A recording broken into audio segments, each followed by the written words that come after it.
Good morning, good morning, good morning again. So last night I had a dream. I had a long and unusual dream. Of course, dreams aren't normally all that normal, but the neat part in the dream was I had this song that kept going through me. In fact, we were talking about the song even in the dream, in my sleep. Even after I woke up and then I fell back asleep, I was still talking about the song. And I don't even know all the words, but it's the Isaiah 6 song where he says, I saw the Lord. I'm not going to try and sing it. I saw the Lord high and lifted up. Then they start singing, You are holy, oh so holy, you are holy, Lord of all. Maybe I'm mixing two songs, but that's how I remember. You are holy, oh so holy, you are holy, Lord of all. And just going again and again and again, and just it's so refreshing to hear it even in my sleep. It's like again and again and again. And so I wake up, of course, obviously I'm awake right now, you can tell. And I went to Isaiah chapter 6 because that's where I remember I saw the Lord and he's high and lifted up. It says in verse 1, in the year that King Uzziah died, and somebody pointed out King Uzziah was in a sense the leadership in the nation. It's very important to have godly leadership. You can stand whether you're under godly or ungodly leadership. You can stand for what's right at all times. But it's important to have godly leadership, and it's notable that he says the year that King Uzziah died. After that king was gone, I saw the Lord. So he says, in the year that King Uzziah died, I saw the Lord sitting on a throne, high and lifted up, and his train filled the temple. It wasn't a choo-choo train. They say the train of his robe filled the temple. If you're trying to get a touch from God and you're in the temple and the train fills the temple, it's not hard to get a touch from God. Just something to note. Above it stood the seraphim.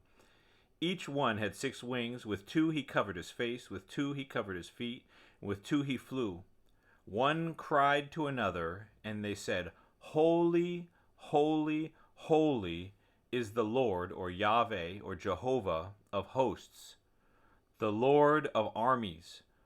The whole earth is full of his glory. And the posts of the door moved at the voice of him who cried. That was the seraphim who cried. It doesn't say, not the voice of God who cried. Just the seraphim alone, his creation, moved the posts of the door. This is in heaven. What? You're thinking, well, God, couldn't you construct them more sturdily? There's something powerful even about their voices. That's like you're standing in this, that if you see in movies where they talk about they'll try and portray the atmosphere of power. Well, that's what we're talking about here. The power of just their voices crying out to the living God. And the house was filled with smoke. And then he goes on, he says, Woe is me. And they use the coal and cleanse his lips. But what did they cry out? Holy, holy, holy is the Lord of hosts. The whole earth is full of his glory. It says in Numbers 14:21, God said, Truly as I live, all the earth will be filled with the glory of the Lord. Well, why didn't God just say, looky here, I'm God. I'm pouring it out. You're going to get it whether you like it or not. The earth is filled with your glory. Ha, ha, ha, ha. Or with my glory. Ha, ha, ha. Take that. No, he says, Truly as I live, the earth will be filled with the glory of the Lord. The Father wants his glory in the earth. The Father wants his goodness to fill the earth. He wants us to be able to experience and enjoy, and all of mankind to experience and enjoy his goodness. I think of this as almost like a birthday present for God, and I get to be a part of ushering it in, setting the atmosphere, doing my part in his kingdom for his glory, setting my faith for Daddy to receive what he desired. He said the earth will be filled with the glory of the Lord. In Psalm 72:19, must have been David, Blessed be his glorious name forever, and may the whole earth be filled with his glory. Amen and amen. So David jumped in on this, setting his faith in his prayers. Earth be filled with the glory of the Lord. And then in Isaiah 6:3, the seraphim are saying the whole earth is full. either confessing faith or they see something we haven't seen yet. They said, "Holy is the Lord of hosts. The whole earth is full of his glory." Then in Habakkuk 2:14, "For the earth will be filled with the knowledge," not just the glory, but the knowledge. That means you're experiencing it. That means it's around long enough for you to study it.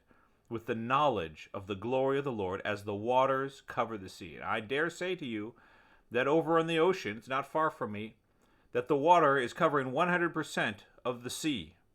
100%. Because there's the water and it's the sea. It's not even called the sea unless the water's on it.